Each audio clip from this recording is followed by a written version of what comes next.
Assalamualaikum warahmatullahi wabarakatuh. Perkenalkan, nama saya Nada Nabila Risa Alfiani. Saya mahasiswa dari Politeknik Negeri Balikpapan. Saya dari jurusan akuntansi, program studi perbankan dan keuangan dari kelas 1 PK3. Pada kesempatan hari ini, saya akan menjelaskan tentang konsep dasar manajemen dan organisasi beserta sejarahnya. Oke, kita mulai dari yang pertama, yaitu pentingnya manajemen dan organisasi.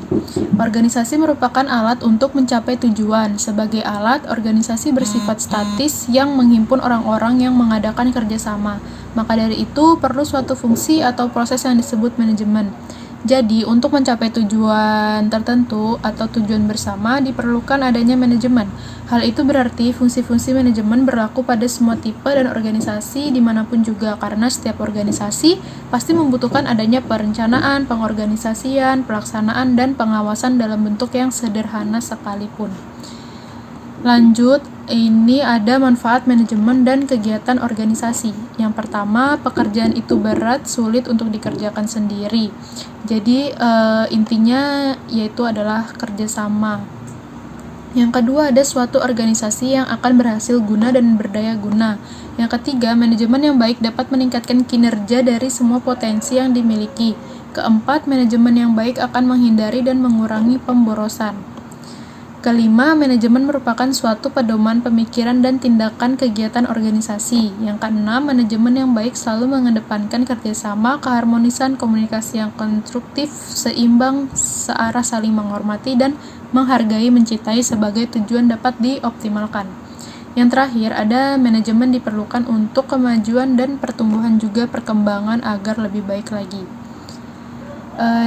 Ini ada tujuan manajemen dalam organisasi. Yang pertama ada tujuan sosial. Jadi tujuan sosial itu agar organisasi atau perusahaan bertanggung jawab secara sosial dan etis terhadap keutuhan dan tantangan masyarakat dengan meminimalkan dampak negatif. Jadi harus saling menguntungkan antara kedua belah pihak. Yang kedua ada tujuan organisasional, yaitu sasaran formal yang dibuat untuk membantu organisasi mencapai tujuannya. Yang ketiga ada tujuan fungsional, untuk mempertahankan kontribusi pada tingkat yang sesuai dengan kebutuhan organisasi. Tujuan individual dengan tujuan pribadi dari tiap anggota organisasi atau perusahaan yang hendak dicapai melalui aktivitas dalam organisasi.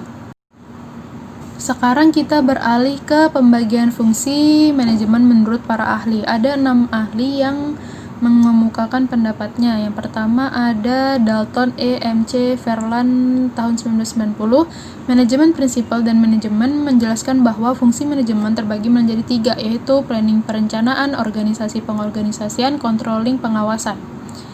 Yang kedua ada George R. Terry, Principle of Management. Proses manajemen terbagi menjadi planning, perencanaan, organisasi pengorganisasian, controlling pengawasan, dan activating atau pelaksanaan.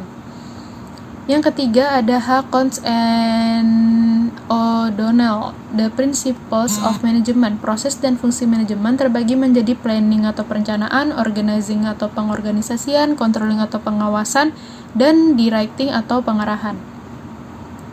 Yang keempat ada Profesor Dr. Sondang P. Siagian, bahwa fungsi manajemen ada 5, yaitu planning perencanaan, organizing pengorganisasian, motivating atau pemberian dorongan, controlling atau mengarahkan, dan evaluation atau mengawasi kegiatan yang telah selesai.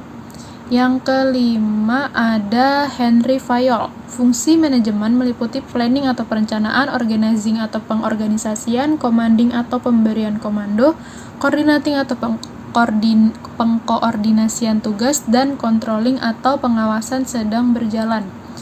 Terakhir ada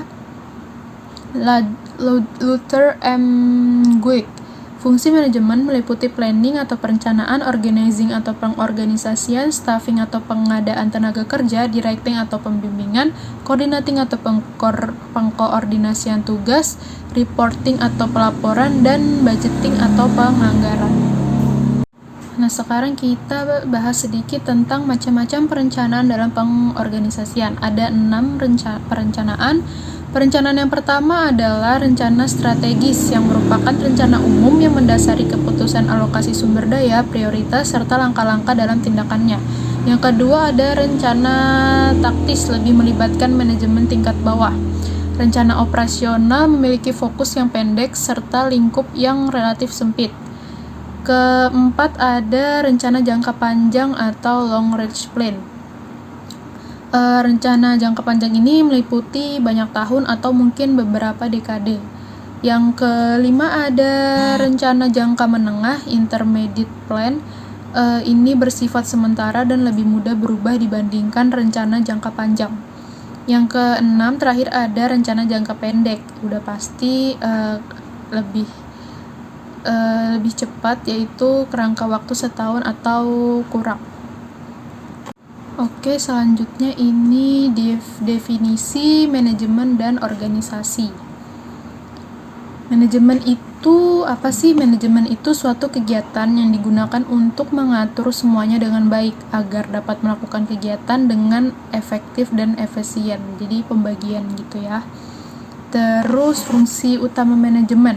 Pertama itu ada perencanaan atau planning, itu udah pasti. Terus kedua pengorganisasian atau organizing. Ketiga ada pengarahan, actuating atau directing atau leading. Keempat ada pengawasan atau controlling. Nah, sekarang organisasi itu adalah tempat atau wadah bagi orang-orang untuk berkumpul, bekerja sama secara rasional dan sistematis, terencana, terpimpin, dan terkendali dalam memanfaatkan sumber daya, sarana prasarana, data, dan lain sebagainya. Lalu ada unsur-unsur dasar organisasi. Jadi harus ada wadah atau tempat untuk bekerja sama, terus harus ada orang-orang yang bekerja sama, harus kedudukan dan tugas masing-masing orang tuh harus jelas gitu ya. Terus harus ada tujuan bersama yang mau dicapai. Terus sekarang ke pihak-pihak yang berkepentingan dalam organisasi itu siapa aja. Jadi pertama ada pimpinan, kedua pegawai, ketiga pelanggan, keempat serikat pekerja, kelima pemilik dan karyawan, keenam konsumen, ketujuh supplier, ke-8 asosiasi perdagangan, dan ke-9 pemerintah dan masyarakat. Sekarang kita ke manajemen sebagai seni, ilmu, dan profesi. Saya akan sedikit menjelaskan aja apa sih artinya manajemen sebagai seni, manajemen sebagai ilmu, manajemen sebagai profesi. Yang pertama, pengertian manajemen sebagai ilmu. Berarti manajemen dapat dipelajari dan diajarkan kepada orang lain. Nah, yang pengertian manajemen sebagai seni itu berarti bahwa dalam manajemen tersebut unsur-unsur bakat atau pembawaan atau talenta seseorang.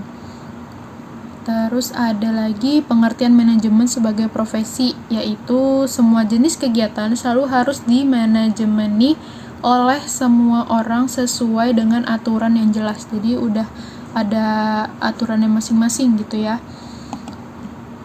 Nah, oke, itu aja yang saya sampaikan hari ini. Kurang lebihnya mohon maaf. Terima kasih telah menonton. Assalamualaikum warahmatullahi wabarakatuh.